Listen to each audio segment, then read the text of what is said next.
What's up, everybody? It's your boy, the Italian Stallion, here for another episode of Rebels with a Cause.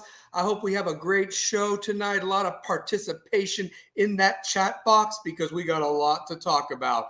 A huge sports weekend this past weekend. You had the men's and women's tournaments. Kind of went chalk, but we'll talk about what our thoughts on it. We'd love to hear from you guys. Also talk about Wrestlemania 40, a new era has begun. Of course, I want to give my shout out to the guy behind me that got the fans back. I'll talk about that here shortly. But, once again, thank you for joining in for Rebels with a Cause. Remember, the cause don't stop when the clock hits zero. And of course, I'm about to bring on my co-host here shortly, but I got to get some business done. Got to get the sponsors out there. Miss Kim Castle and King's Chamber. They're on Washington Pike. Go pay her a visit, give her a call, get booked up. Here shortly in about a month, she's going to be opening for real, but she is still doing the basic stuff. So definitely give her a shout there off of Washington Pike. King's Chamber, Miss Kim Castle. Always takes care of the Stallion's beard and hair, what little of it he still has left. Also, Knoxville Coffee Company, Mr. Alex Thatcher there on Sutherland Avenue in the heart of Marble City. Definitely give him and his dad and the family some business there. You'll love that brew. It gets you going any day of the week, any time of the day. So definitely go pay them a visit there.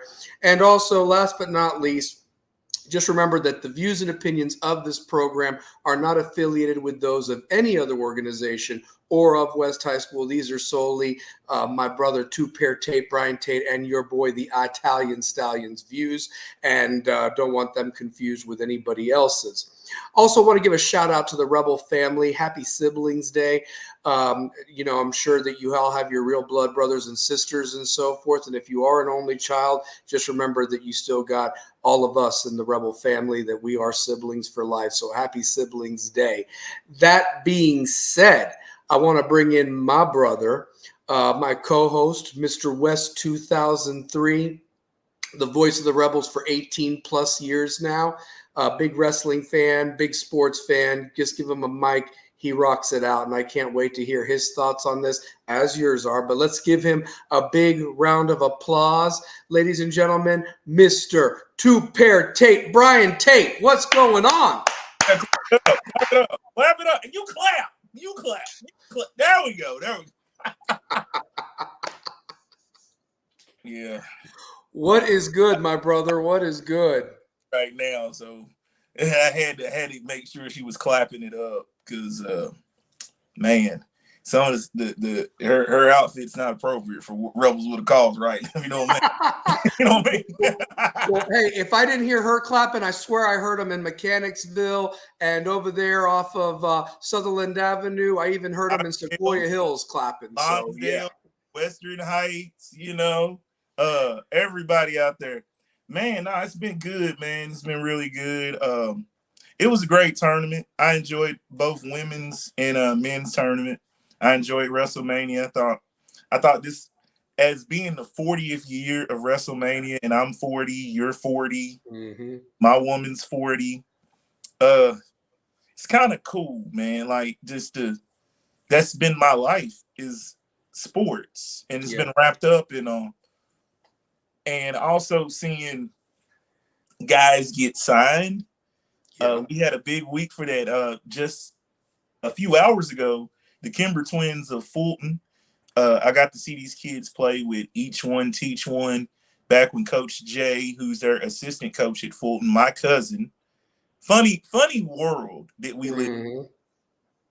Their assistant coach is my cousin, and his mother is my mom's sister, and he's their assistant coach. And I literally have seen these kids from the time they were 6 years old coming into Foot Locker, back in my Foot Locker days. So what you're saying, you got an Austin East connection to a West connection to a Fulton connection is what you're saying right there. Here's the thing is, I have Austin East connections as well, but they're on the side of me me living on the east side for 1 year in fourth grade, but I developed so many friendships with so many Austin East guys, um, over the course of my lifetime. And I've just been blessed to see these two kids play. Also, Tyler Lee going to the school of, I want to say, Central Arkansas, Mm-hmm. heading there. I think that's really cool just to say that because I got to see these kids play AAU, and I've grown with them. And then my cousin who's nurtured them through their whole basketball journey is really outstanding. That's Really. awesome, dude. And shout out to them, all three of them. And I told the Kimber twins they came to a West game when we were playing Alcoa and sat next to me, and I just congratulated them and wished them nothing but the success at the next level wherever they chose. And Yeah. I told them, I said, look, go somewhere, show out, blow it up.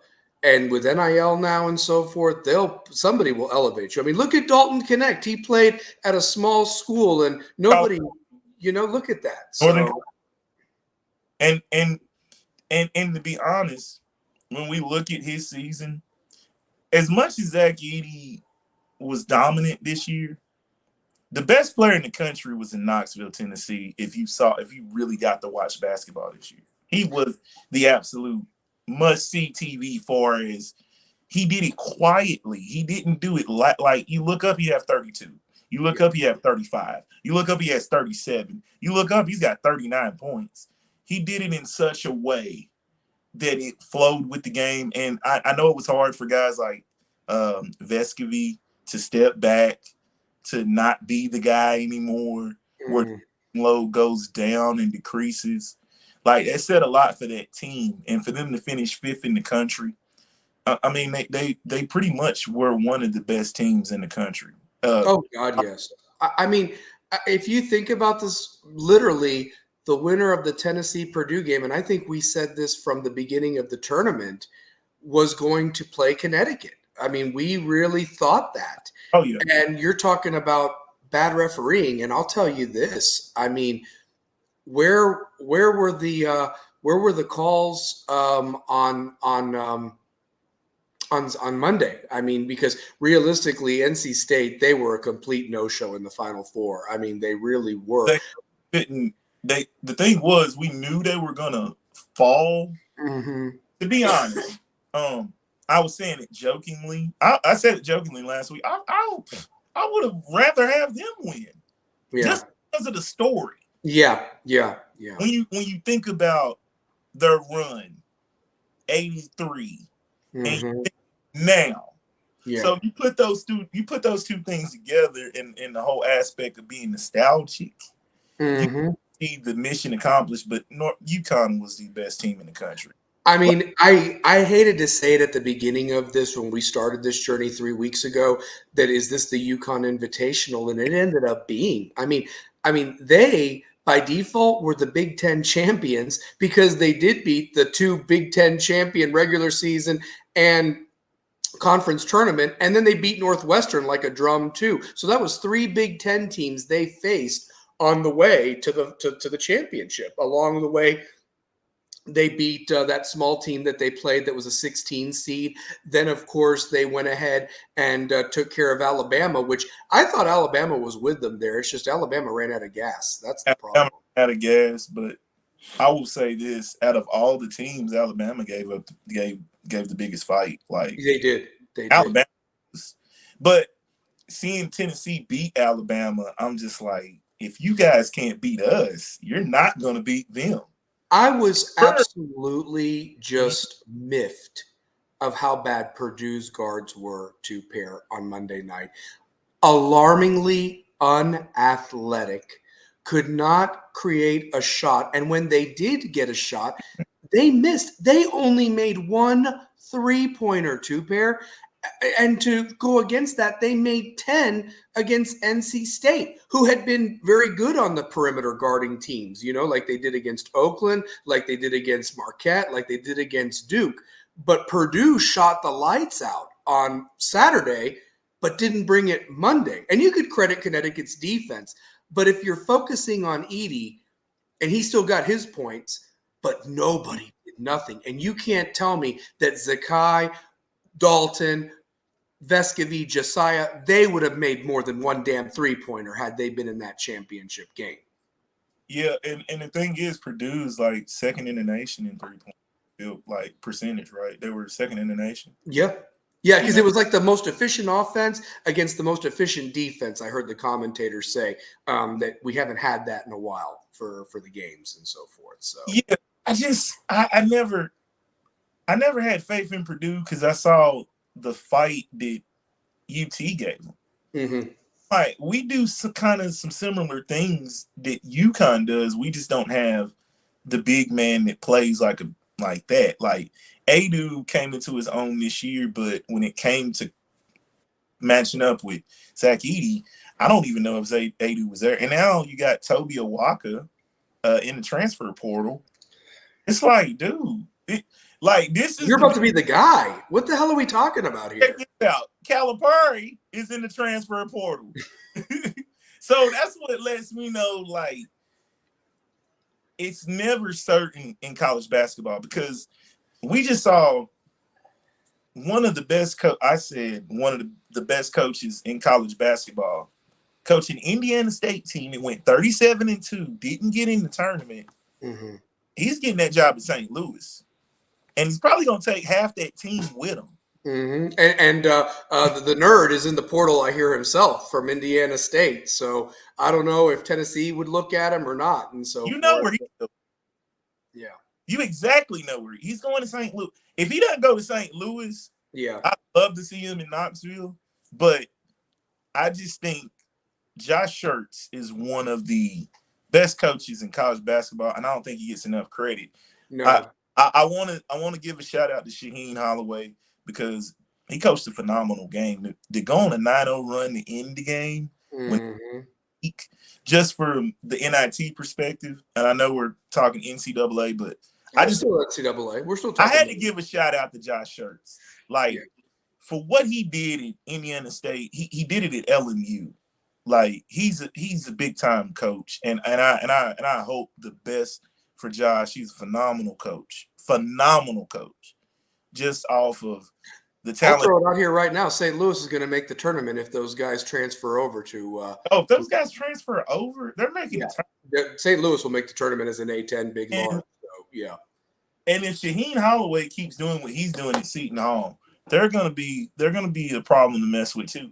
And just speaking more about the NCAA tournament on the men's side, how good was Tristan Newton in the championship game? Yeah. Tristan Newton, phenomenal. I'm going to say this much. I was thinking about it. Connecticut has always kind of been around and so forth. But Danny Hurley, a lot of people took offense to what he said, but he wasn't wrong with what he said. They have owned basketball for the last 25 years. It started in 99 with Rip Hamilton. Now, they've not won all the time, but here's the other thing. The next two teams, that have won championships in that span, Duke has won 3, Carolina has won 3. Not even Kentucky's in that argument, not UCLA. I mean, there's been different champions. Kansas has 2, I believe, the Mario Chalmers shot and then them beating Carolina a couple of years ago. But I'm just saying they have 6 in 25 years. That's like Alabama's run with Saban in football. And they've done it with 3 different coaches. That's the craziest part. Guys that have played in the NBA, that will play in the NBA from these 2 teams. Obviously, some are already there from last year. But what I'm saying is they are a standard right now. And it's not just the women's game. In fact, the women's team has kind of slacked off. I want to talk about that situation. Oh, yeah. We got to talk about that. But realistically, until somebody says otherwise or what have you, they're the champ. And they could go for a three-peat again. I mean, you have some teams that might bring back some people. You have some transfers that are going to go all over the place. But you look at that, I would have never had bet Awaka would leave Tennessee, man. I mean, I would have lost a bet right there, I mean, You've got guys like what about the kid from Carolina? Tremble. He's leaving. He's leaving, and I guess there's rumors that RJ's going to come back and use that COVID year or something like that. But why can't you two play together? That makes no sense to me whatsoever. That makes no sense. And this is my theory on that. RJ, if you come back and you're the all-time leading scorer in North Carolina history, you're more decorated coming into the league. Is why I think you're doing that. I only got a problem with it. You know how I am about Carolina guys. Yeah, of course. Big Carolina basketball fan, but I'm a big Tennessee basketball fan. I'm a fan of the game more than anything. The thing with Trimble, it's like you can play with this dude. We gotta understand what the business of basketball is. If somebody's willing to offer Trimble more money, he's gonna leave. Mm-hmm. That's these guys are free agents. Yeah, they are. They are.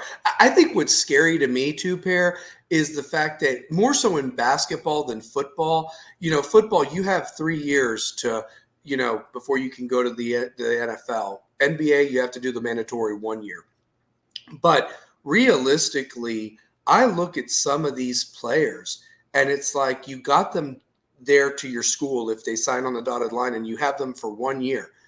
But if they don't do anything or they're not happy, or like you said, they're offered by another program, they're gone.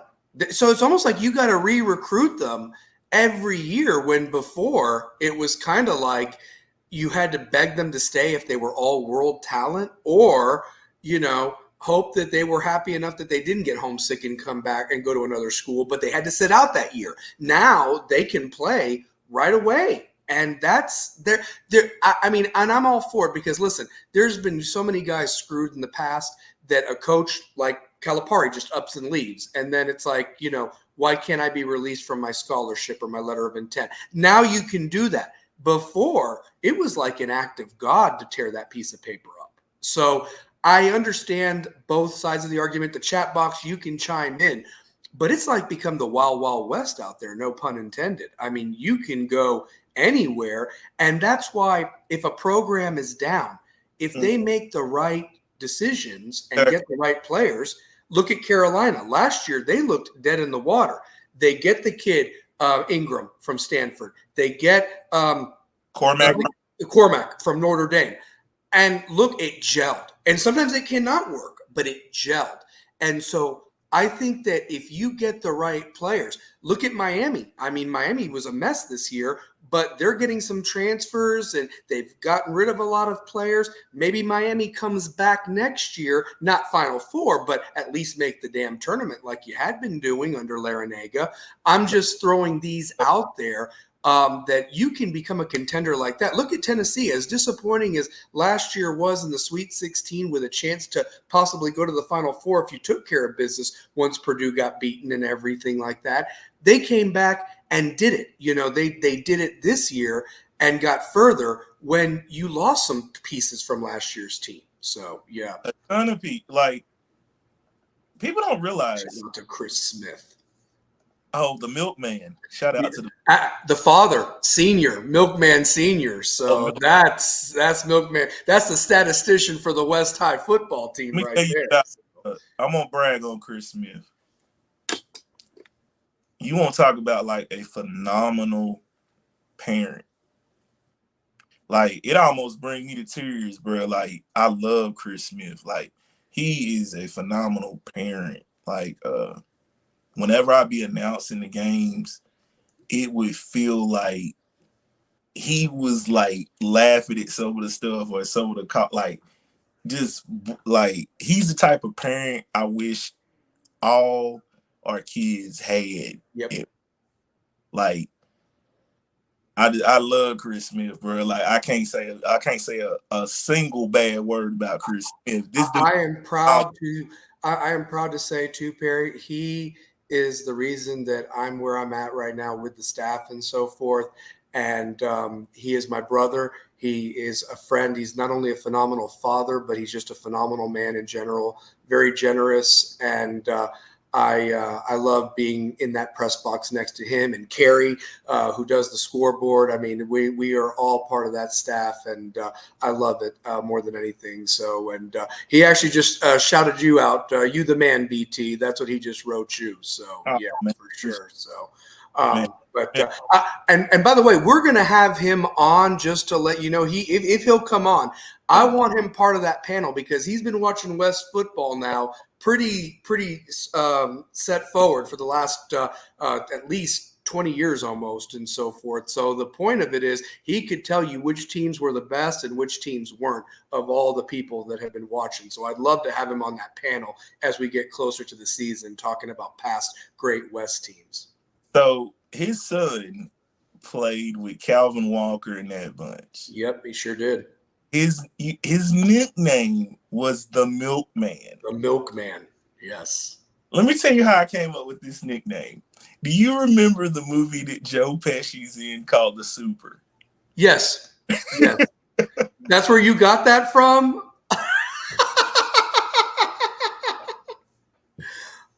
I always wondered or what have you, but I loved it every time when he put a putback in the basket, you would go, the Milkman, like you would just scream it right on the microphone, and I got hype in the stands or what. It was great. The Milkman.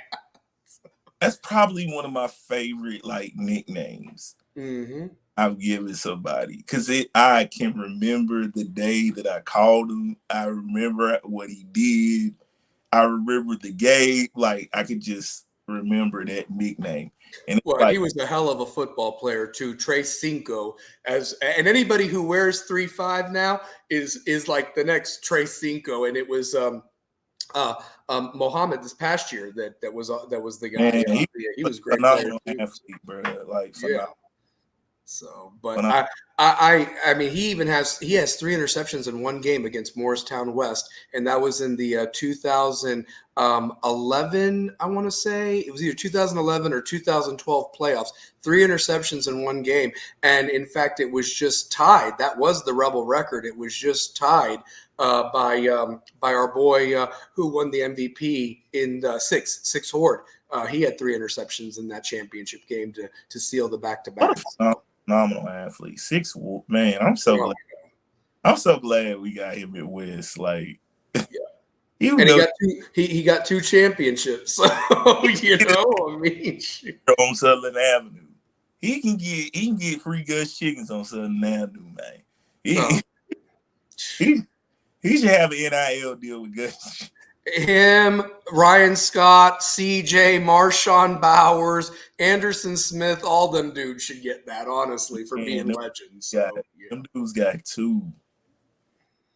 Like, that's great. Like, that's such a distinction to be. Like UConn has back-to-back titles. Yeah, and that's what I was saying. West started it. West started the back-to-back, and I'm gonna tell you this, man. The NBA playoffs. We'll talk about it.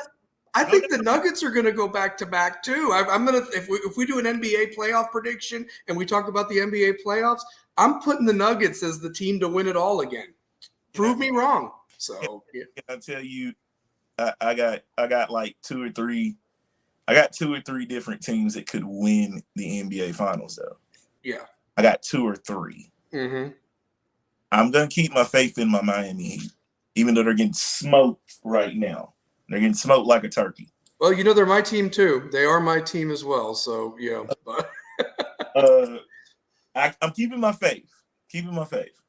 So in Spoelstra we trust. I don't like the way the Clippers would match up with Dallas. I don't.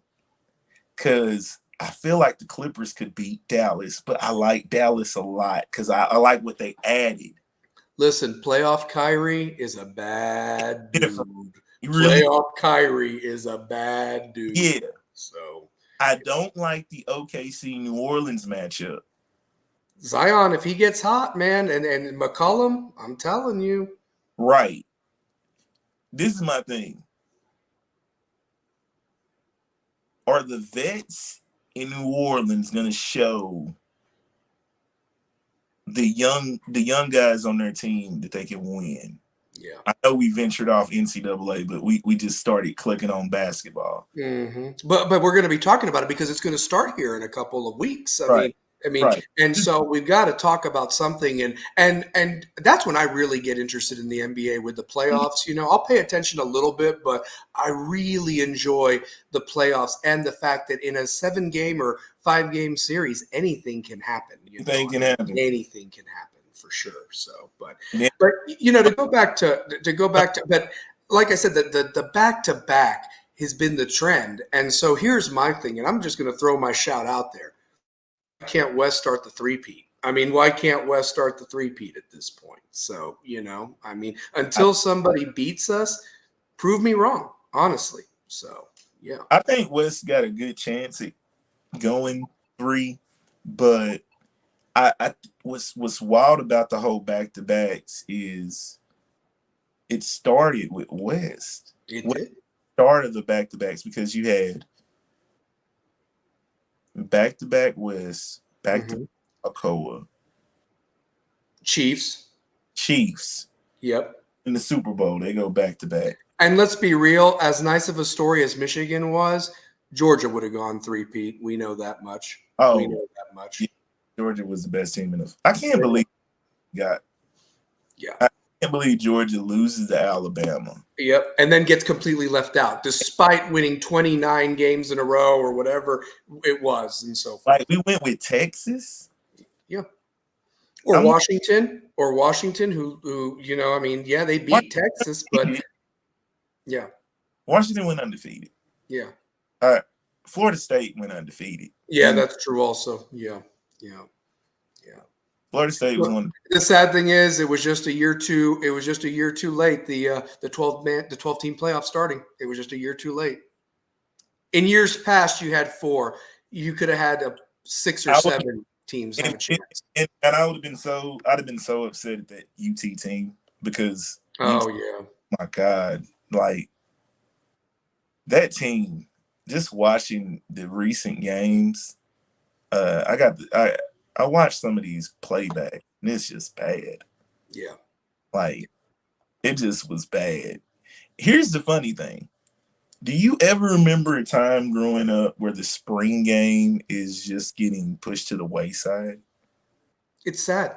I remember it was like you went to the spring game because you're starving for football at this point. The only other thing you have in April is the draft. If you had a favorite guy get drafted, but to see physical football, it was about the spring game and seeing all the fun and so forth like that. I will say this, he may not have been a great coach in any facet, Butch I'm talking about, but he made the spring game worth coming out to with all the guys coming back. I mean, you got to give him the market part of it. You know, the on-field product wasn't good, but at least I'd never seen that many fans in the stands for a spring football. For a spring game. Yeah. Like the spring game was great when you got to get autographs as a kid of the pro talent. Like Peerless Price has his own autograph station. Peyton has his own autograph station. Those days are over of like that type of hypeness around it because it's not what it once was. It's a good football product though. It's a good football product, but people are wanting to see how good Brew McCoy looks, or as if he's even going to be in Cleveland. You know what I'm saying? Like more of Nico, because you only got really a taste of Nico in that bowl game. You know, I mean, we want to see more of him. We want to see who's going to be toting the rock at running back. You know, we want to see if the lines of scrimmage have improved for offense and getting pressure on the other side of the ball. We want to see the dudes, and you know, and that's really what like I'm saying to like, far as you only gonna have like 10,000 in the stadium. You're not even having open practices, but like that's why I said the spring game and the Rocky Top League. Like the Rocky Top League helped build UT's basketball program. It did because of the class that came in with Bruce. Duke Cruz, Chisholm, Tatum, Brian Williams, Yep. the JP Princes, the Tyler Smith. Like, Yep. dude, those were some dudes. Ramar. Yeah. So Morris Smith, yeah. those were some dudes. Yeah. Yeah. I mean, and it went away. I mean, I used to love, and you talk about the summer when there's really nothing kind of going on. I mean, you can only watch so much baseball. The truth of it is, it was fun to go to the gym at Catholic High School and watch these guys throw down, even legends of the past, not even, and even some local players that were in town, that played at other schools and so Yeah, forth. like you got to see a Jalen Steele. You Yeah. got, you know what I mean? Like you got to see a Yeah. Brooks. You got to see different. You got to see different guys. You know what I'm saying? Like you really did. Yep. Yep. I mean, I just, it's very hard. I know things change and so forth. It was just a different time. It was a fun time, and I just don't know why we can't kind of get back to those special events like that, and so forth. And honestly, I'm looking forward to this West scrimmage when they scrimmage Gibbs on May the 10th or whatever, because I want to see what we've got. I watched last year against Science Hill when we scrimmaged them. And I knew the defense was going to be outstanding again, but the offense took a little bit to get started. But you were breaking in a new quarterback that hadn't played in 2 years. You were breaking in, you had backup running backs because your starting guy was out in Bowers. So, and you were breaking in new receivers, but they got it together in the second half and ultimately won that scrimmage. And I walked out of there and I even said to Ryan Scott's mom, I said, plan for 15 pregame meals. And sure enough, we got to 15 pregame meals. And I'll be honest, when I walk out of what I see, is it possible for us to get there? It's always possible. It's just if the kids want it enough, honestly, that's the thing. And we are 2 weeks away from them starting spring ball, April 22nd, Monday or whatever. So that's 2 Mondays away. And that's when spring football starts. And it's going to be fun to see who's going to be the quarterback. Is it going to be Parker Dubon? Who's going to be the running back? Is it going to be Tevian, running the rock and so forth? Who's going to step up in Six Horde's absence and Marshawn's absence? And I'll tell you this, I am as excited as anything to see what Antoine Burdine can do, because he's been going to these camps and he has been showing out, and I've been retweeting him. So he should be the guy that really is exciting with that number 1 jersey and so forth, and it being his senior year. And I saw him grow throughout the year. And I also want to see some other guys step up too at that receiver position, and also at the linebacker position, where you got some hulking dudes, but can you bring what Anderson Smith and Ryan Scott did for the last couple of years? That's Right. what the challenge is. And I can't wait to see what, I mean, and listen, I know the freshmen aren't on campus yet and they're freshmen or whatever, but my God, I mean, you have 146 players that are going to be reporting to fall football camp in addition to whatever else signed or came in and so forth like that, honestly. So, yeah. But. Yeah, like I really think that if they started the trend that is back to back, and it culminated with UConn, like I really think they started this whole trend, and if those dudes really get after it this year, you might be looking at a team that could possibly win three state titles in a row. In a row. In a That's row. West gets looked at differently then. You know, and then I go back to this, and I hate to sound like a broken record. I've said the days, and I'm going to keep saying the days, okay? Because here's the deal: 490 counting as 5A champions have not lost a playoff game to a 5A team since the Walter Nolan Powell team a couple of years ago. We have not lost a regular season 5A game since October 18th, 2019. I want people to let that sink in. And it was to Powell by 1 point because we didn't get the 2-point conversion in overtime. So the facts is that we are 5A. And until somebody proves it otherwise, we don't have this conversation. Yes, we lost to Alcoa. We were shorthanded. Alcoa's won 9 straight state titles, okay, in addition to the 23 they've won total in their history. We've won 3 and we're 3 out of 4. We've only lost by 1 point in 2013. So you could have 4 titles in addition to possibly a bad call against Oak Ridge. That was one of the worst calls I've ever seen, that West team should have been state champions. You lost to a very good Central team 10-0 in 2019. That could have been a state champion team beating Summit over there. And if Powell doesn't have Walter Nolan, who's to say West doesn't win that state championship? So truth be told, we could have 5 or 6 at this point. But I'm just grateful for 3, and I'm ready for 4. That's the truth of it. So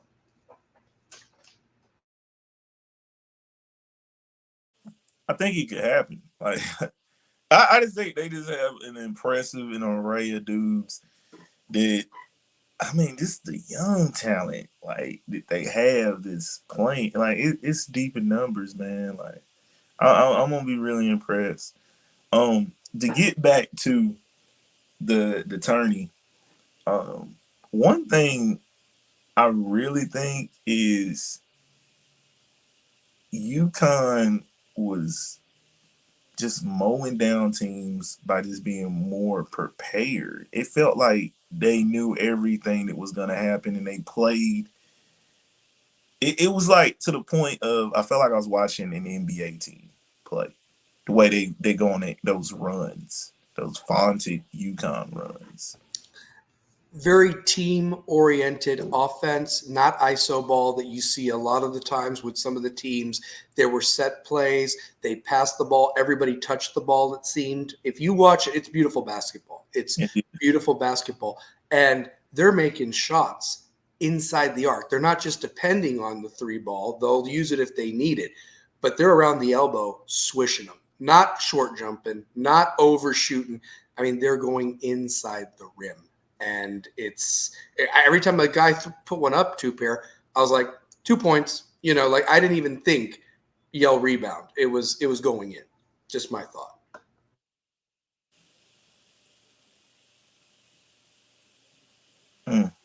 Mm, Like I just those runs, bro. Like they were just vaunted.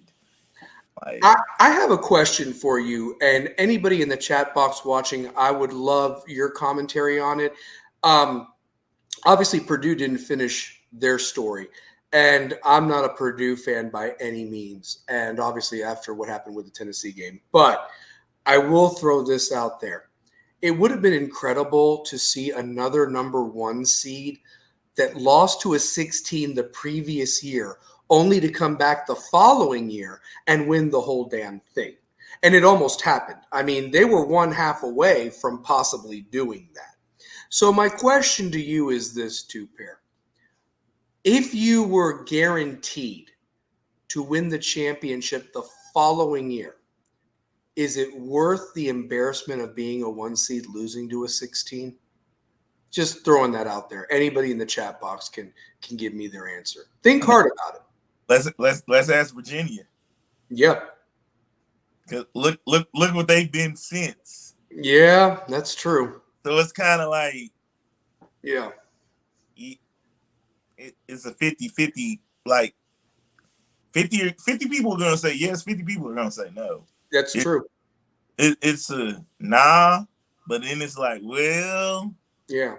I mean, here's the thing with Purdue, they hadn't been to the championship since 1969.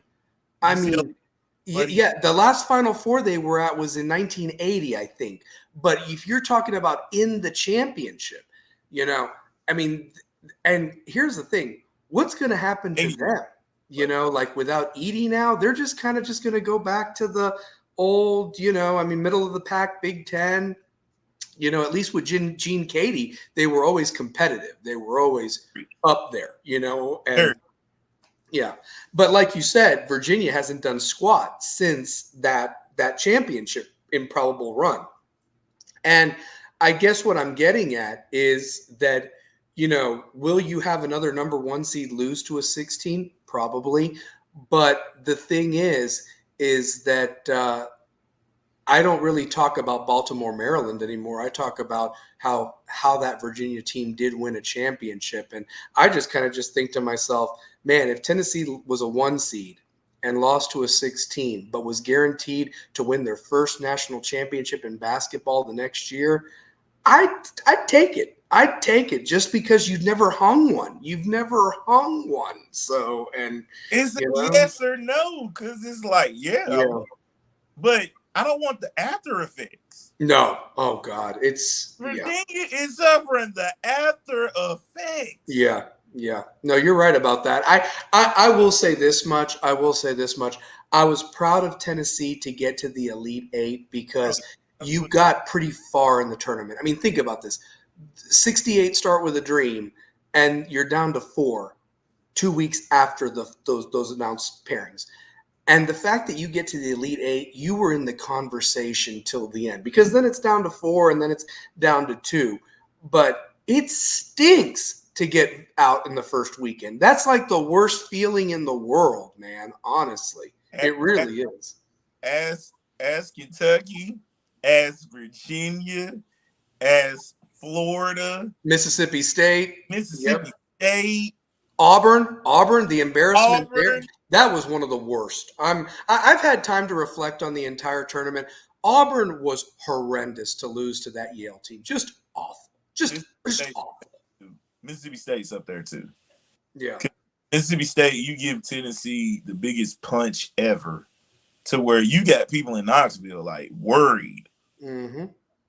There was people worried. Mm-hmm. It Like, woke them up. It woke them up though. Like I mean, you talk about some teams that could just limp into the tournament and go right home. No, it woke them up. It woke them up, and would have been nice to go with that SEC regular season title if they had the SEC tournament and you have all that momentum. But I mean, I think they could have done better than losing by 14 points than Purdue at the end of the day. That's where I'll table it, honestly. I I think mean, I think I think Tennessee, if Tennessee won the regular Tennessee wins the regular season, and then if they won the SEC tournament and an Elite Eight, it's like, dude, they're one of the best teams in the country. It's just, for some reason, they did not match up well with it's just as a horrible matchup, because I don't know what it is. I feel like they saw Zach Edey,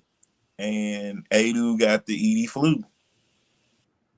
yeah. Like, that flu is something serious. Now, I don't know how he'll rebound from this, but I look at guys that are at other schools, like Drew Pember was at another school.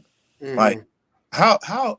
how good would a Drew Pember with Dalton Connect, like, you know what I mean? Like, Yeah. type of depth. Yeah. Because Yeah. you have a Drew Pember, you have a DJ Burns, you just get that guy in the shape. Mm-hmm.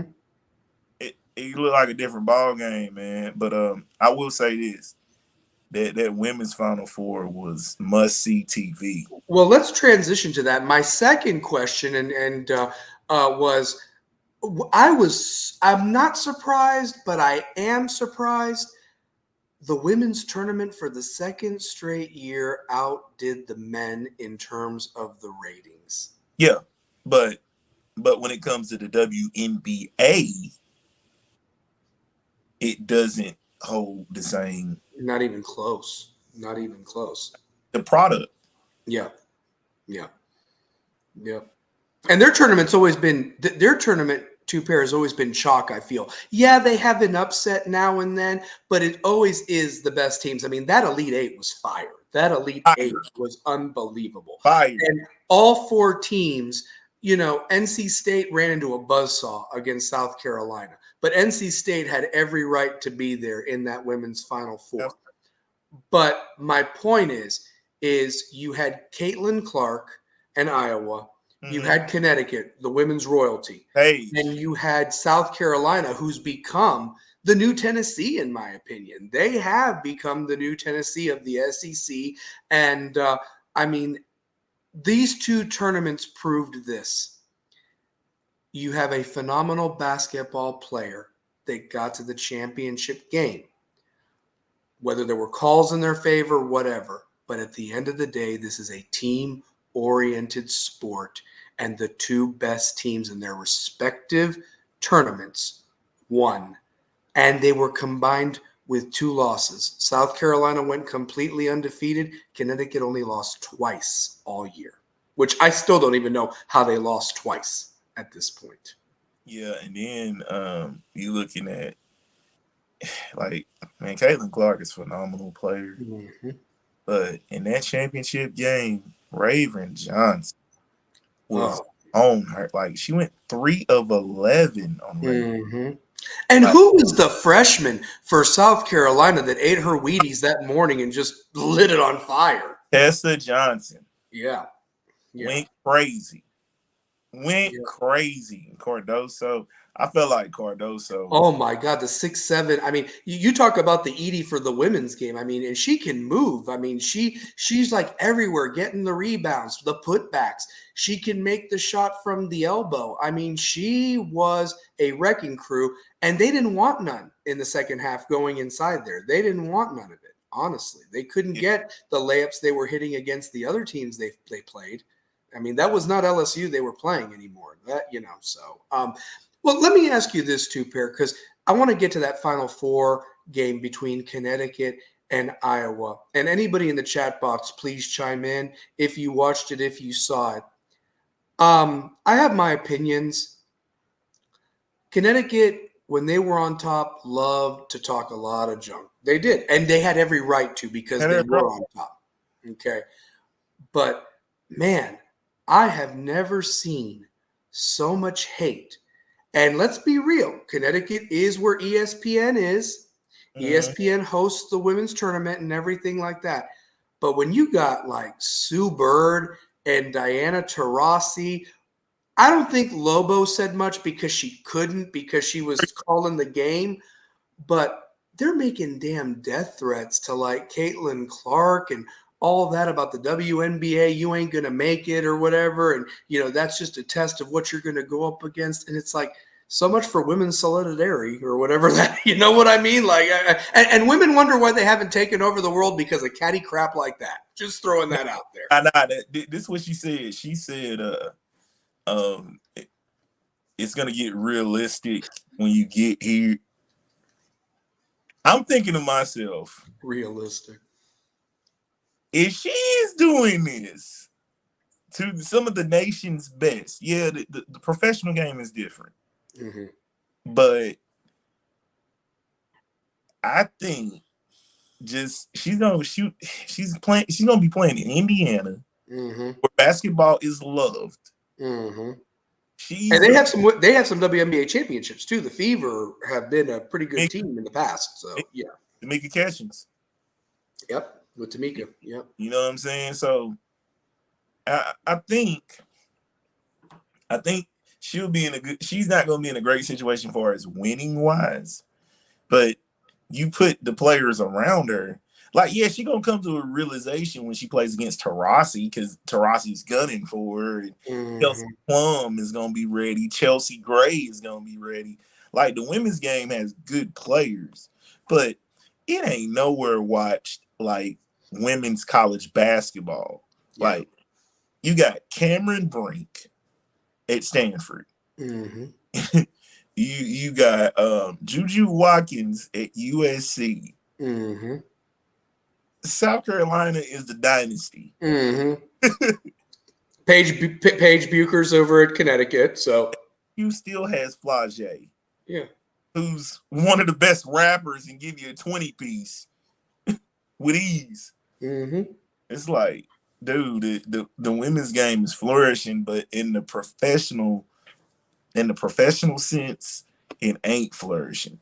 It's not. It's a ways behind.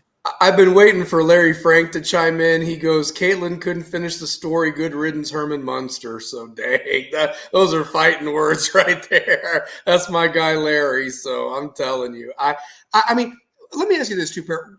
Was it a charge? Did they swallow the whistle? I mean, here's the Oh, thing. I mean, but here's what made me mad. Why were the death threats towards the Iowa player, the little girl that had the worst game of her life, had to delete her social media or something like that, had 3 points in that championship game, was a complete no-show, just not into it, afraid to shoot. And if she gets her usual, maybe they do win that game. I don't know. But shouldn't the hate have been towards the referee for blowing the call, not the girl that got, I mean, she's just there. I mean, did she benefit from the call? Great. But it's the referee that should be getting the death threats, Yeah, not the player referee, from that Iowa. was whack. So, That was whack for that even to be happening. It's like that was terrible. But no, I mean, I'm just glad that South Carolina won because Dawn Staley is a Naismith Player of the Year. She's won Naismith Player of the Year, and she's won Naismith Player of the Coach of the Year. She's the only one that's ever done that. mm-hmm. Like, I mean, that's like I go back to it. Yeah, Purdue got the calls with Edie. Caitlin may have gotten some calls there for Iowa, but at the end of the day, the true trophy winners showed out with the team, the ones that had the best teams and coaching, like you said, with Connecticut. And Don Staley, even after the game, stated that they kept us up all night long. We were trying to devise a plan to win, and they did. And they came up with it of how to win that game and neutralize it. Don't put it in the ref's hands or anything like that. So yeah, but yeah, they flat out beat them, man. Iowa got favored calls all tournament. Yes, it, Um, yes, it is. I'm just so glad that I don't have to see Caitlin Clark anymore. And like this is probably the most truest statement by Michael Lynn. South Carolina bench was the biggest difference. I think they outscored them 38-0 or something like that, if I'm not mistaken.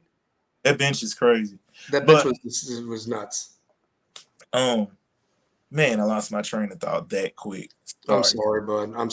Yeah, the chat box happened. You're good. The chat box is humming.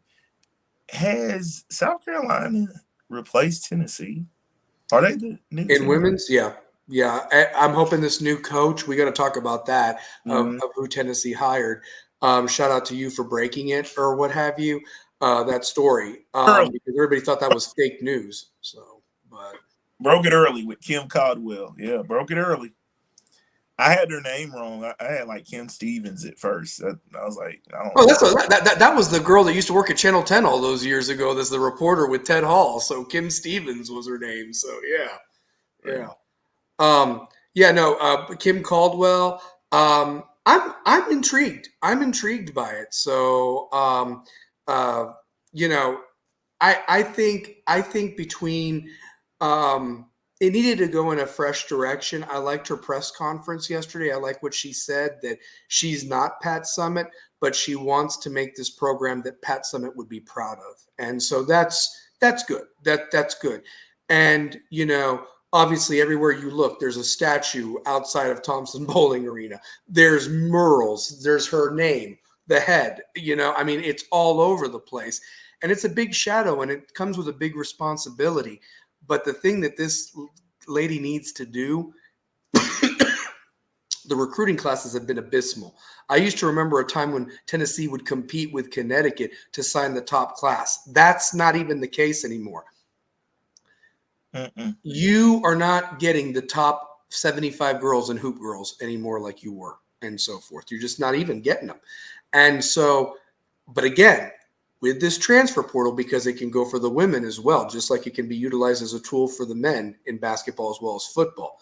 You don't have to stay down for long if you get the right pieces that fit your system offensively, defensively. What's your identity, and can you score? And and I want fighters out there too, Pear. I don't want people that just want to wear the jersey.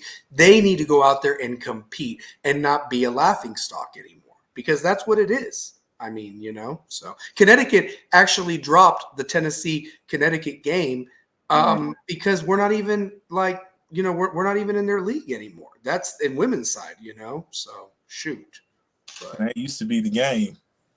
UConn, Tennessee was the game right there. Like, yeah, I mean, it was the game and so forth. So, mm, anyone see the Calipari press conference? Laugh out loud. He said he went to meet with his team, but there is no team. Laugh out loud. Is that Arkansas, Lynn? Is that what you're talking about? Like, all of Arkansas players have transferred out because of Musselman being gone, or what? So I think wow. that was his name. Musselman was the But coach. that, I mean, it's John Calipari. Like, you know what? Put it like this: if you were a college athlete and you're trying to get to the NBA, Calipari's like top 5 on your list. He'll get you there. Oh, he'll get you there. Like, that ain't the problem. Yeah. But that's what he's there to do. And I love the fact that he about that. Get him to they have zero players. they don't even have walk-ons, so shoot. Hey, two-pair, you want a name for that Kentucky job, by the way? I'll give it to like how it was with old Mac Brown at North Carolina. Rick Pitino comes back to Kentucky. Why not? Why not? Why not? You don't owe nothing to St. John's. St. John's is a relic of what it used to be. They don't care about St. John's. They don't care anymore. Like, they don't even care. No. He even, like, bro, he literally is at St. John's wasting time. Is Ron Artest the last player that was good for St. Is that where Ron Artest, he played at St. John's, didn't he? Yeah. So is that like the last great player at St. John's, or have there been a few others? No, they had Eric Barkley. Yeah, but he was on that same team. Like, I'm talking about that same, like Boosie Thornton was on that team. I mean, like Boosie. Yeah, they were all on that same team, but it hadn't been much since then. Marcus Hatton, he was good. What about St. John's has had some guys. Yeah. But Calipari comes back. Maybe he opens up his Italian restaurant again there in Lexington. I don't know. I mean, Patino. Yeah. So I'm just saying. I don't think they would go for Travis Ford. But if Pitino comes back, he will have coached Jeff Shepard and Reed Shepard. Yeah. So that's kind of cool. So, but Pitino left Kentucky for Boston, then Boston for Louisville, then Louisville gets ran out. Then he goes to Siena? Yeah. Goes to Siena, then goes to St. John's. Yeah. Well, and I'll tell you this. Like, it's going to be crazy. Would they take him? I mean, here's the thing. He went to Louisville. They don't even that national title doesn't even exist. They don't even acknowledge the one shining moment on the NCAA.com anymore. Two-pair from that Louisville 2013 title squad. Those are facts.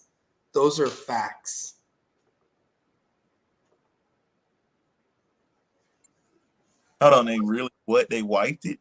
Yeah, like it does. Like, so they had the strippers and all that, the controversy. So the banner doesn't exist anymore. There's no 2013 champion according to the NCAA.com. And on the NCAA website, you can watch all the one shining moments from when it started or whatever. That's the only one omitted, by the way. I know, because I watched them all, like I always do every year to get ready for the tournament. So So it's a disservice to all the other teams that played hard that year, you know.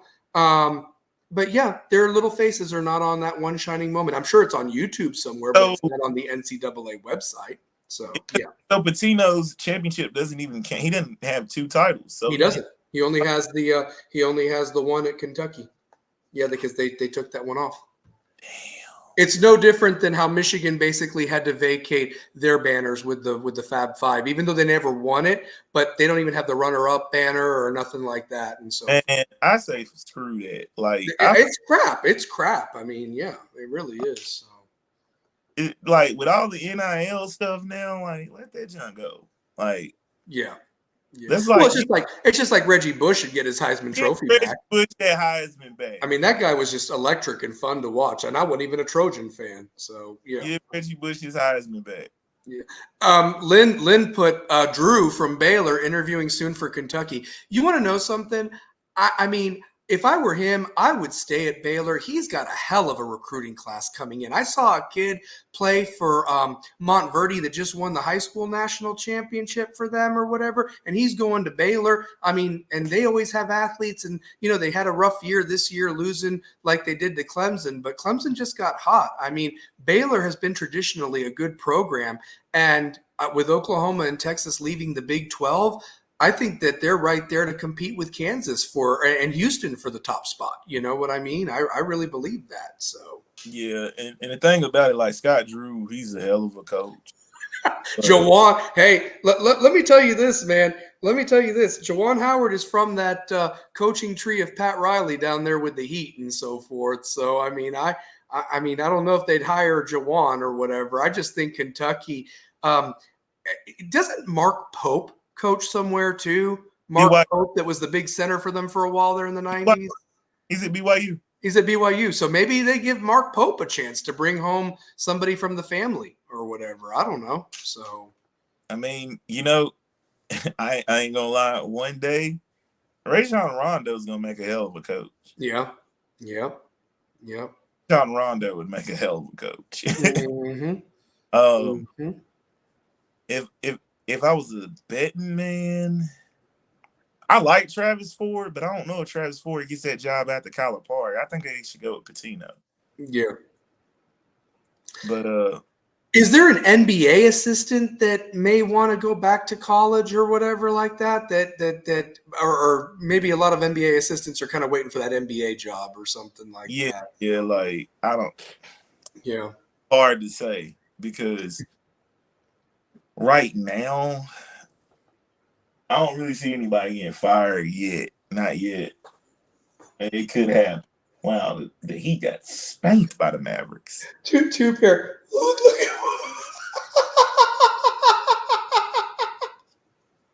That's my guy, Larry. That is my guy, Larry. You're right. Hey, let me tell you this, and this is a fact. Kentucky fans would love every moment of it just to be on top again. They wouldn't even care. So they wouldn't. Bro, they would accept Rick Pitino with open arms. Oh, they would. I mean, come on. Like, he was the dude that left right in the middle. It would be like Hurley leaving for an NBA job right now, to be honest with you. It really was. It'd be like Danny Hurley leaving the coach the Washington Wizards. Mm-hmm. That's what it would be like. Yep. If he went to the Wizards. Yeah. No disrespect. Shout out to my man Jeremy. He's a big fan of our show, and he's a Wizards fan. My dude up in Maryland. But my man Suge. God, you got to be such a good fan to love them. I mean, Danny Hurley left UConn for like the Wizards. That's what it would be the equivalent to. Mm-hmm. Michael Lynn's got the guy that I think they might hire for real, even though I was throwing out the Patino name to get some talk going. Billy Donovan.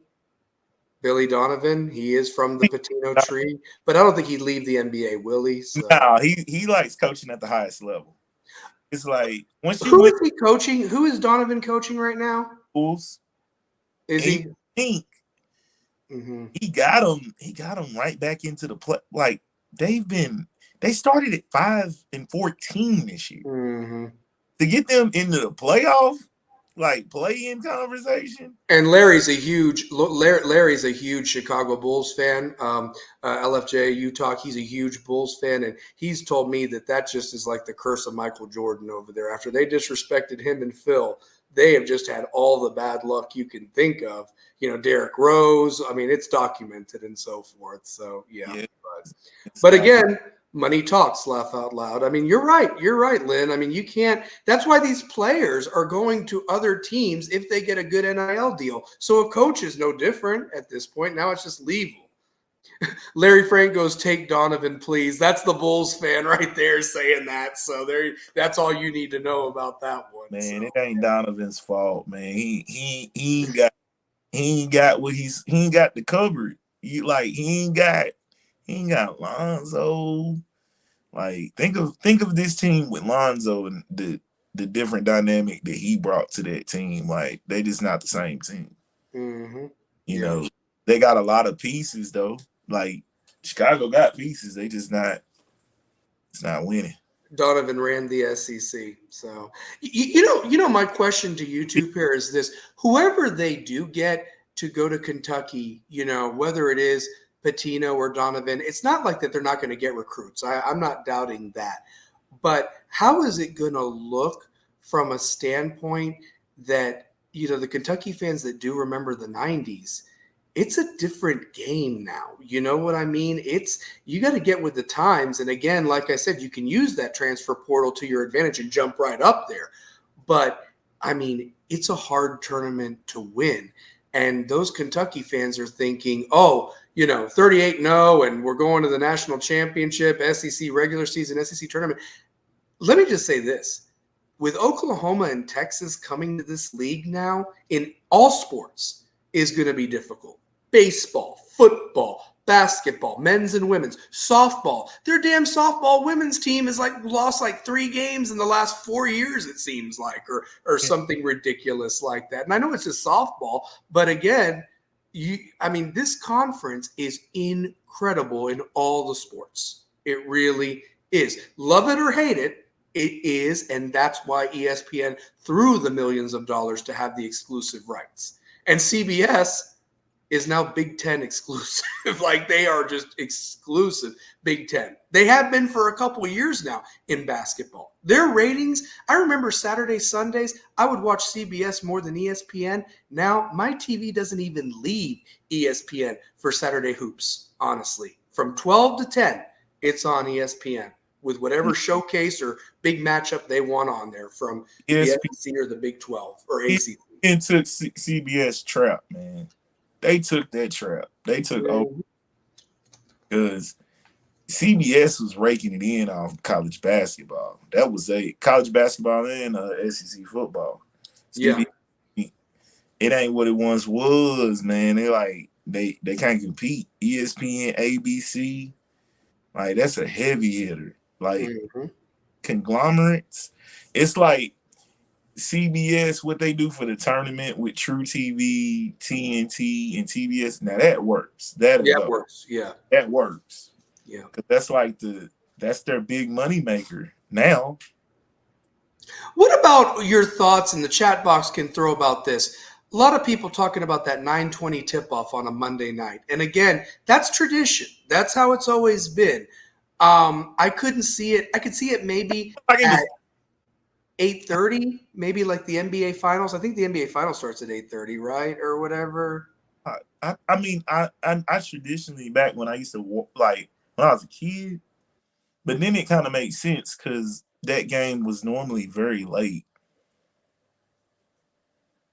Very late. I just think that and again, this was weird to see the Final Four played on TBS and the championship game on TBS. Like I said, they rotate that every year.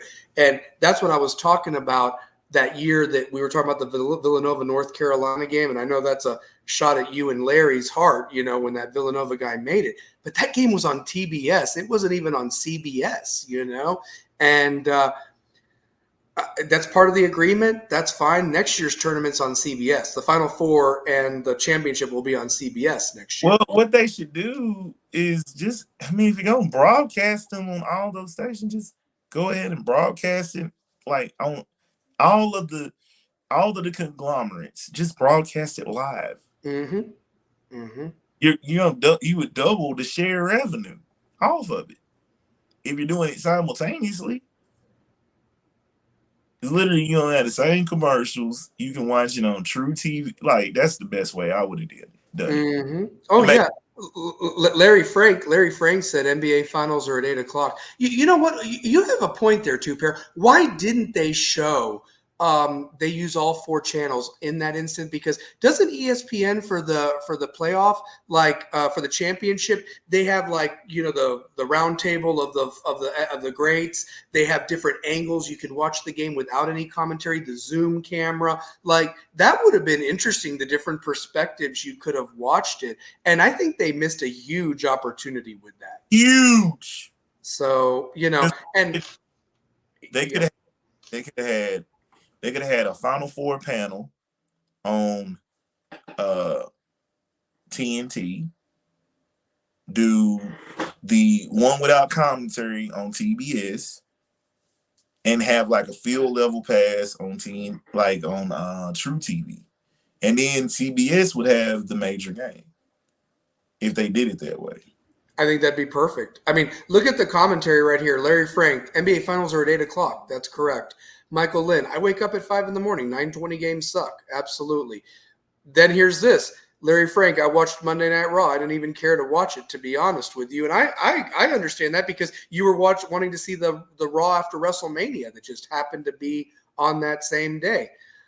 I don't even watch my Steelers on Monday Night Football after 10 o'clock. You can't. I mean, it's late stuff. It's almost more for the West Coast than it is for the East Coast, in my opinion. I mean, but Tuper, you're right. You hit that on the head about the court pass and the views and everything like that. Team huddle. I mean, I don't know. Just anything would have been interesting to watch. Maybe even commentary from those teams. Like maybe have a couple of former players from each team call the game, like Glenn Robinson. And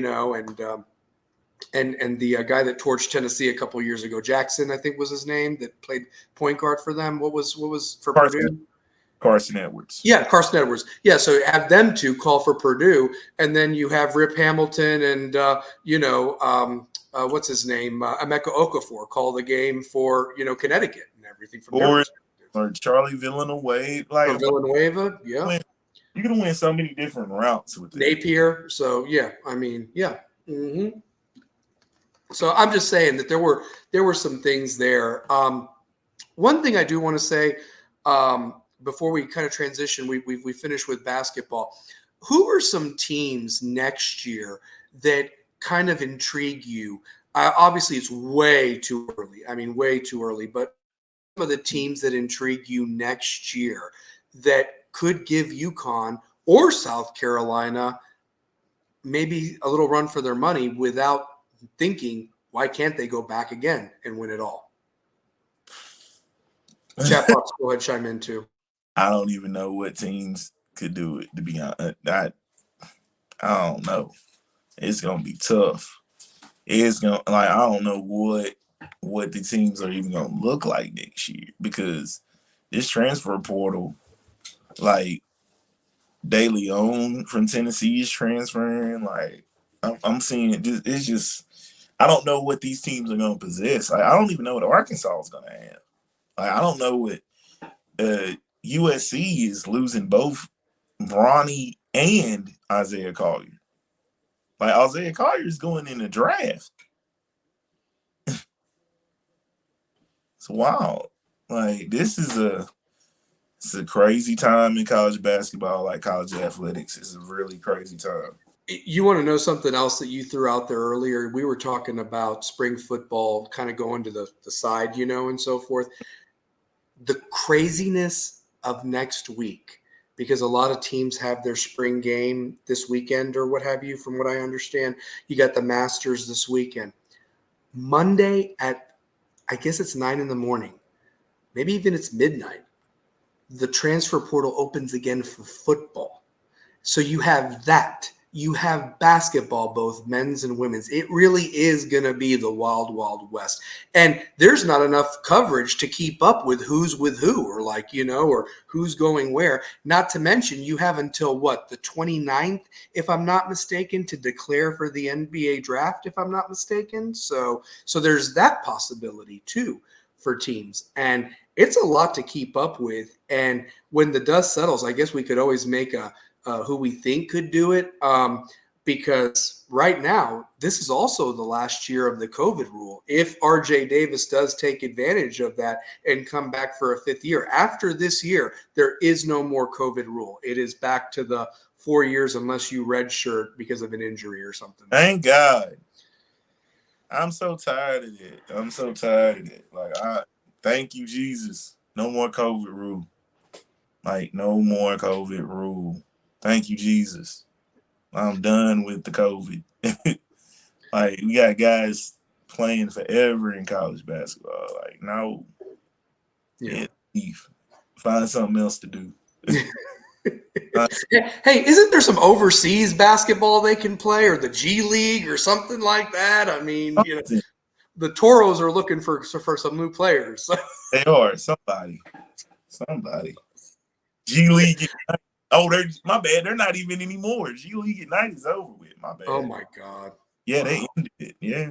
That's how much I keep up with it. So are they even on TV anymore? Like is that on the ESPN Plus or something? Was it Overtime Elite? Overtime Elite is on. I ain't gonna lie, it's some talent that's came out of there though. You look at the Thompson twins. They were overtime Elite kids, and they're playing pretty well in the pros. Yeah, they are. They're not bad. I mean, they're on bad team. Well, one's on a good team in the Rockets. They're somewhat good. Michael Lynn wrote, "You see that Oregon State running back wouldn't stay for 400,000. Who's paying him more than that?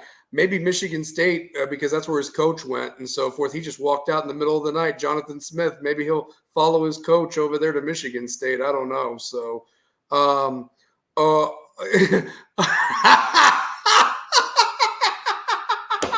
of course, Larry Frank has to bring up the Miami tight end, or you get a professional student like Cam McCormick who plays 16 years of college football. So, I mean, that's garbage. I mean, oh Bro, don't even get me started with he my been Miami. in college They are forever. a mess. The Miami Hurricanes are a mess. Oh my god. I mean, that guy is the tight end. Like, oh my god. Oh, puke. Dude been catching passes since Zach Morris was chasing Kelly Kapowski.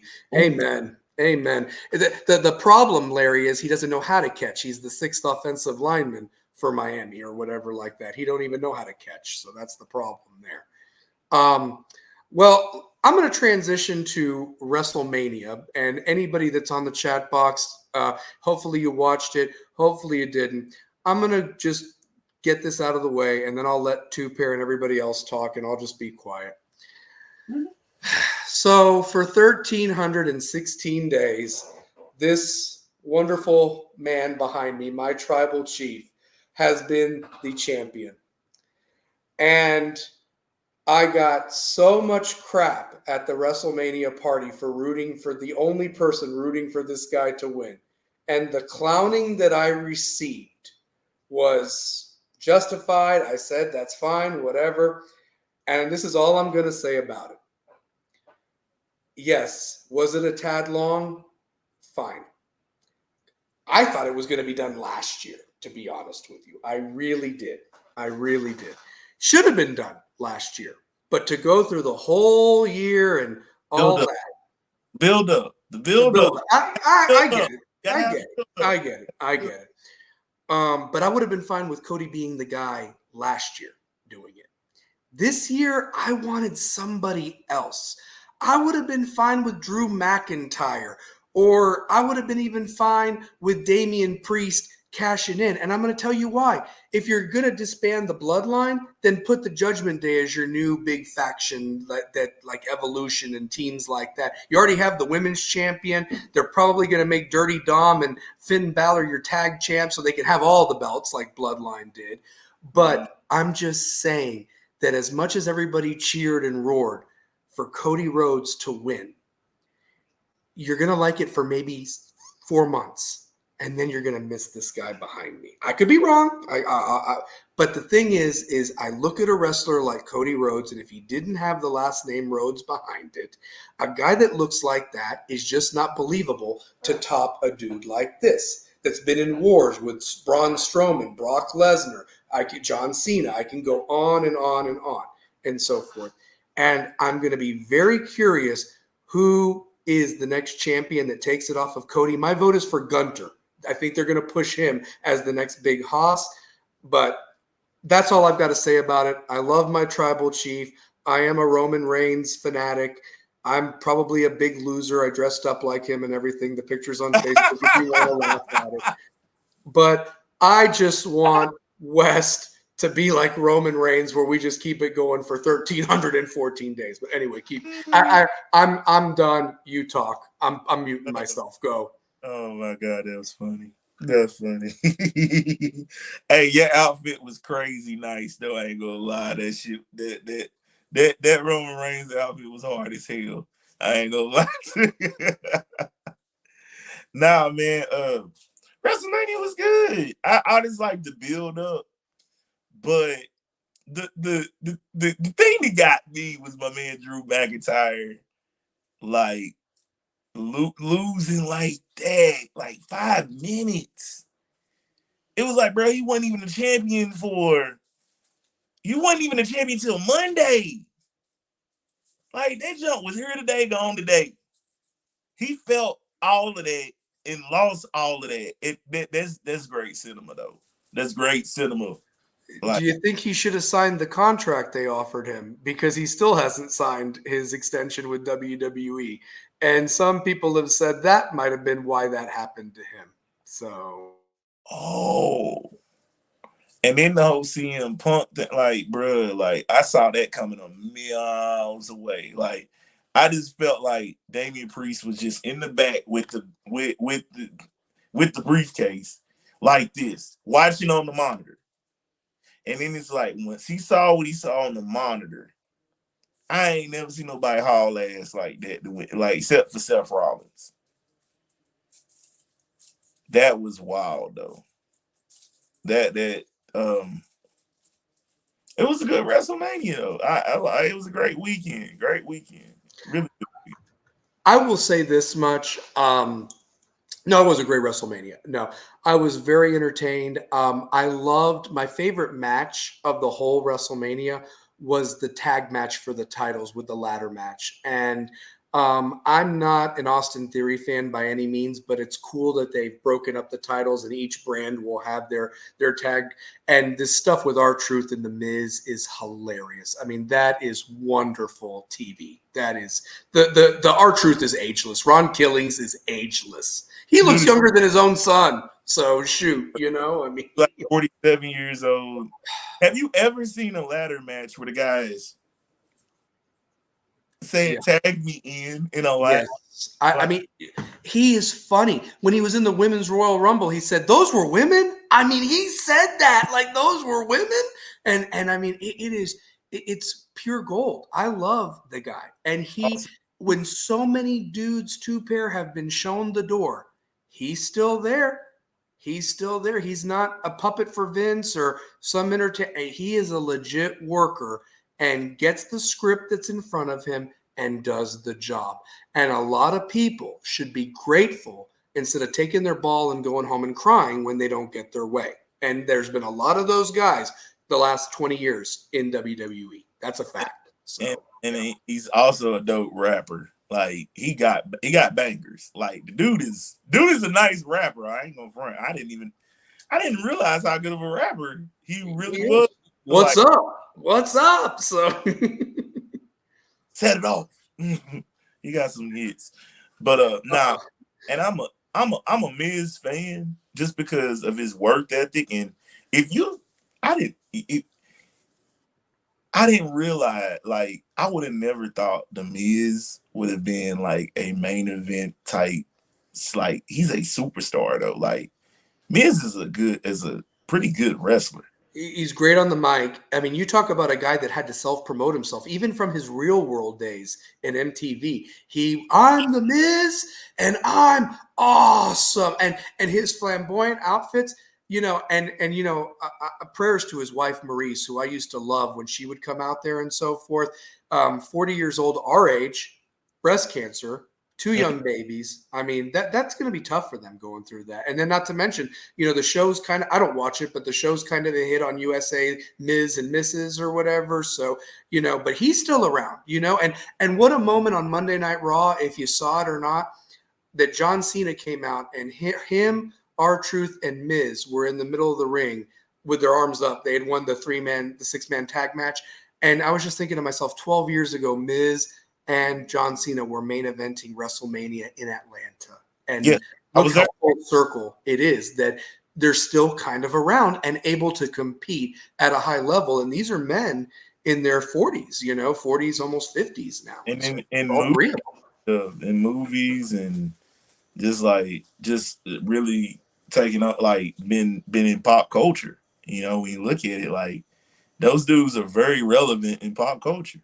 Mm-hmm. It's true.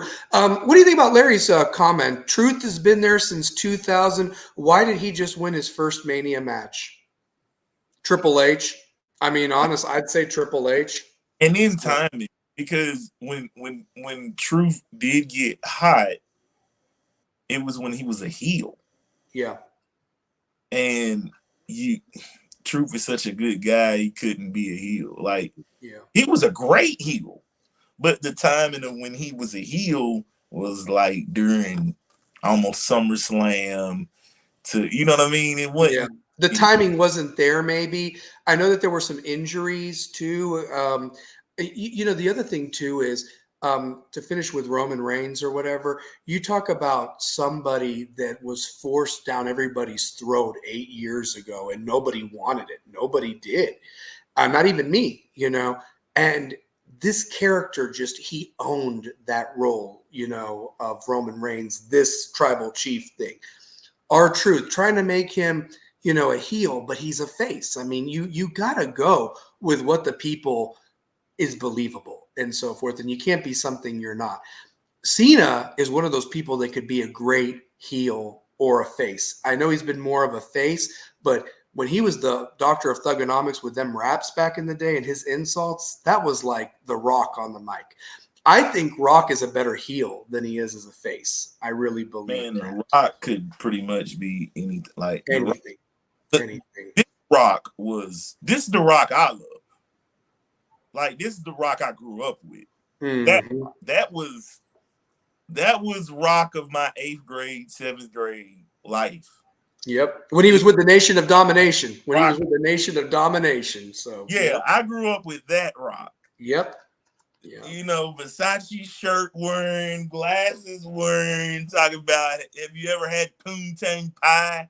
That's the Rock I grew up with. Oh my God. I mean, and if you think about this, the only reason they made him a face is because Austin had to have the neck surgery when he was dropped on his head by Owen Hart at the same time, pretty much. Mm. They didn't have anybody else to really be that mouth, and so forth. So, but I, I'm gonna tell you this. Um, The Rock really brought everything. I mean, The Rock brought it. Cody brought his part. Roman did his part. Seth Rollins did his part. I mean, they really went 45 minutes, all of them. And luckily, The Rock didn't tear anything this time like he did against Cena a few years ago. But it was a great WrestleMania. I thought Ray Ripley and Becky Lynch had a hell of a match. I love Ray Ripley, by the way. I love Rhea. Mommy is always on top. I'm telling you, that thing is Rhea's fire. a wrestler. I like Rhea. Rhea Ripley's very Yeah, good. yeah, yeah. When Rock says "Mama Rhodes," I always cry, Larry Franks, because it's so funny. Mama Rhodes. I mean, oh, it was so good. Jay spearing Jimmy off the stage was awesome. Yep, that was really good. What match was a stinker for you? That stinks. Like, what did you think was a stinks match? Because I got one right off the bat. Ain't gonna lie. I thought the Sami Zayn match wasn't gonna be good, and it was. It lived up to it. It Were lived. you shocked he won? Because I was. I lost that one on that pick. I picked him to win. I'm just not a Gunther fan, man. Like he's a good wrestler, very good, but that's the reason why he's a heel because Mm-hmm. he makes you not like him. He's a Mm-hmm. very good wrestler, but nah, man, Sami Zayn's match, it actually, I ain't gonna lie, that was one of my favorite matches of WrestleMania. Really, the match was Low key, entertaining. The match was entertaining. yeah, The match that I thought was just a complete stinker, and with all the hype that went with it, and I think it also had the unfortunate placement on the card of the second night as being right before Cody and Roman, was that Bailey Io Sky, or that Bailey match for the other women's title. I mean, it was just a bore. There was nothing there, no heat after the Damage Control broke up and all that. I was just like, let's get to the Roman Reigns Cody match. I mean, that's how I really felt, and I'm normally not like that. I mean, I just thought that women's match was nowhere even in the league of the Ray Ripley Becky Lynch match. So yeah, I didn't, and I just that was bad. That did stink. That stunk. I'm trying to think of a match that it did. I don't know. Everything was pretty good for me. Like I was cool with it. I thought the LA Knight match with AJ Styles, AJ, yeah. I thought they were going to give him longer. I thought they would give him longer. I thought I felt like they should have went on longer. Like LA Knight is really like for a guy that probably was almost out of the business. Like when you look at his career to get him where he's at. Dude, I like LA Knight. I like that match between him and AJ Styles. I might have a Sami Zayn and Gunther like a little bit ahead of it. Mm-hmm. But I say this much: I agree with you about the LA Knight being a star. You know, he's good on the mic. He can wrestle. You know, he's entertaining and so forth. Um, a match that was kind of I thought it would be better was the Randy Orton, Logan Paul, Kevin Owens match, the triple threat. I expected more from that one. So yeah, that wasn't. Especially that Logan Paul is starting to come more into his own. And when you have a veteran like Randy, who I know has to kind of protect his back now, but the star presence, and then Kevin Owens is Kevin Owens and everything like that, I expected more from that match. Maybe I'm wrong. So Yeah, it wasn't. It wasn't. It didn't. It had its moments. It had its moments. It just wasn't memorable. Like there was nothing to where it was like super duper memorable. It was funny. If anything, it was comical. You know, to talk about that Rollins Drew McIntyre match, that was a really good hot match to start the second night off. I really thought the Great, placement of that great. match. So Tupac, here's a question from Larry. What's your thoughts on Stephanie McMahon coming back? And did anyone see Linda McMahon backstage? I didn't know Linda McMahon was backstage, so that's kind of news to me. So I didn't know about that. So I didn't see her. I didn't know. I mean, I like Steph, but I feel like she needs to be more off camera now. Like, just let Triple H run it. Yeah. You know, Triple H, as I always said, and I'm a big Triple H fan, I always said that when he was in charge, that the product would be good. I didn't think it would be this good. I may not agree with the direction of putting Cody as the guy that dethroned Roman, but other than that, I think he has built a roster full of stars from all different walks of whatever, whether they were independent wrestling or they've been at other promotions. He sees talent, he sees something, they'll run with it, and so forth. And the writing seems to be a lot better than what it used to be in terms of storyline and wrestlers they're pushing. I think they're recognizing better who should be a heel, who should be a face, like what we just talked about.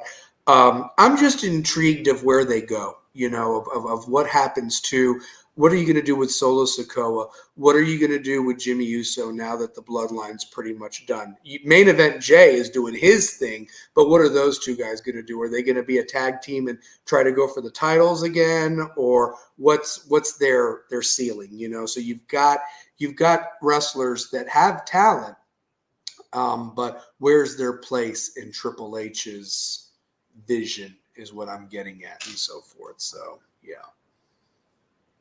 Oh, yes. What about that? When Randy RKO'd the dude in the prime bottle on the table, that YouTube sensation kid that lights fireworks in his room or whatever like that. Did you see that by any chance? I laughed. That was funny.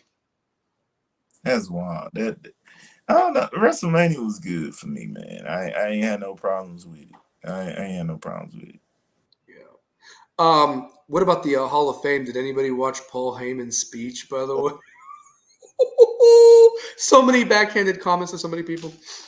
I'm rewatching it, and I couldn't stop. I gotta rewatch it again because yo, they said it's the most viewed speech Ever. ever. Think about everybody who's been in that Hall of Fame, too, Pair. It's some Yep. good, Yep. really, really good ones too. And I thought it was cool that you know what I'm saying, Thunderbolt Patterson got into the Hall of Fame. You know, I thought that was That was big. You know what I'm saying? His speech, man. You talk about his speech moving the needle. Somebody should watch that one or whatever, because you talk about a guy that's no nonsense, no excuses. Just get out there and work and not be a lazy piece of crap. I mean, that's basically what his message was. So you go out there and do your thing. So, yep, Mm-hmm. yep. Seth and Shield Gear closed the story with Roman as he got his revenge with the chair shot. That was genius. I mean, everything got tied up in a nice bow tie. It Drew McIntyre did deserve to walk out of there. Like I agree with you, two pair.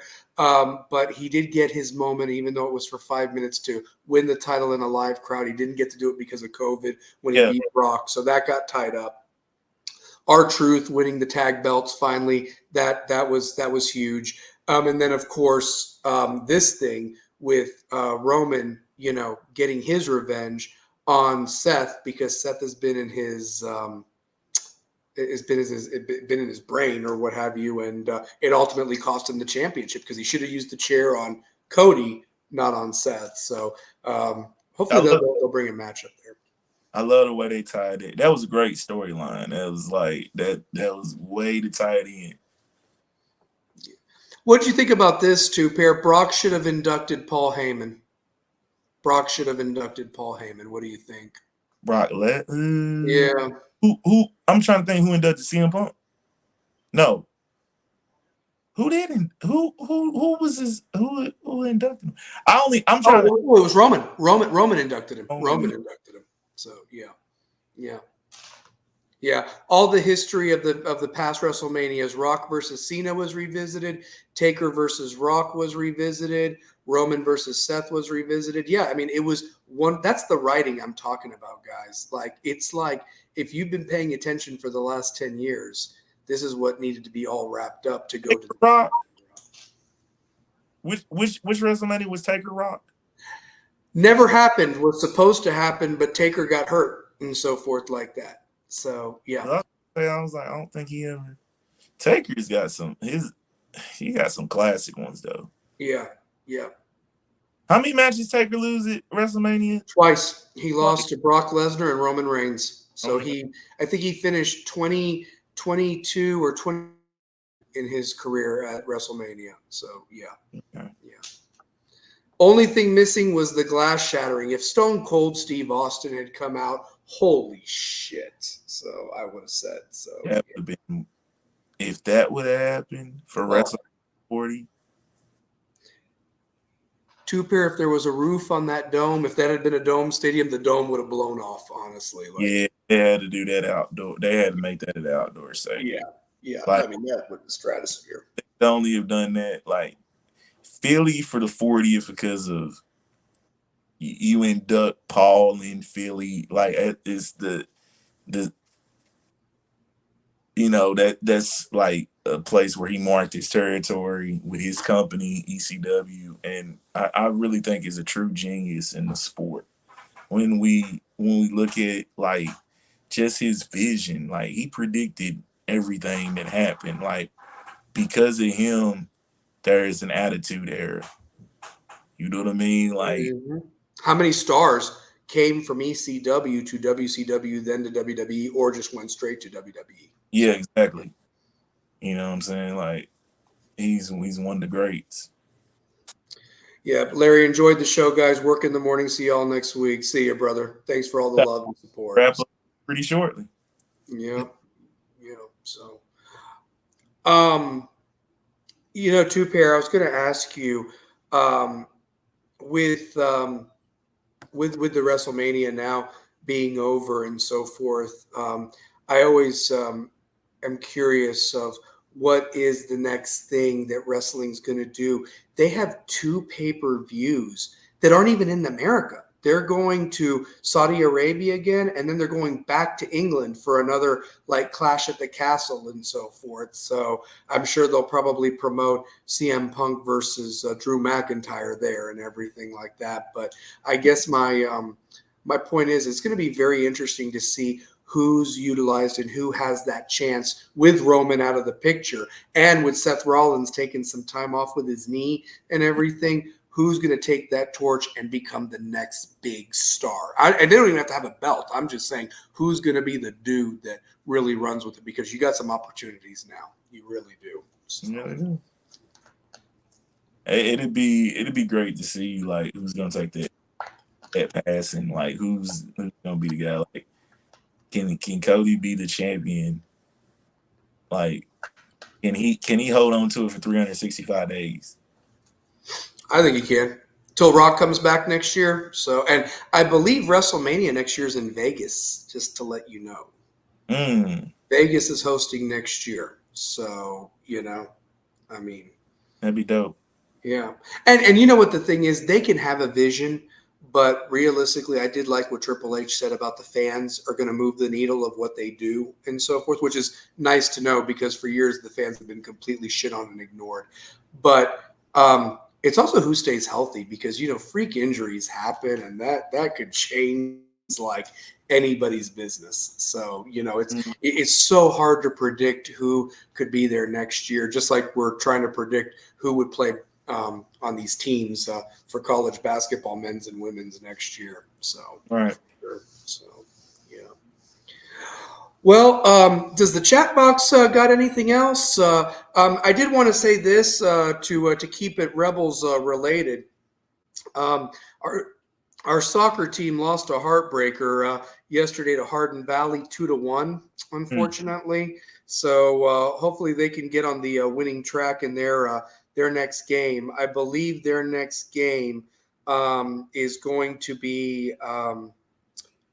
I had it here a second ago. So actually, baseball was competing with Hardin Valley tonight. And then tomorrow night, they have a home game against Halls. And then they got to play at Walker Valley Friday. And then, of course, next Wednesday is that honoring of the of that district tournament team that won. So that's going to be coming up.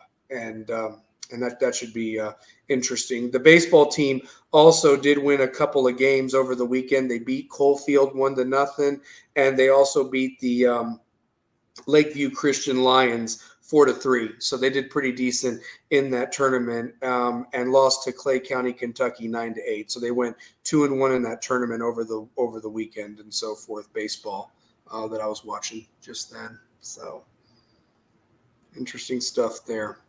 But I'm gonna try to make it out to that game next Wednesday to see how they do. That'd be pretty cool to maybe talk to a couple of the players from a couple of years ago and bring them on the show. That'd be really nice, honestly. So yeah.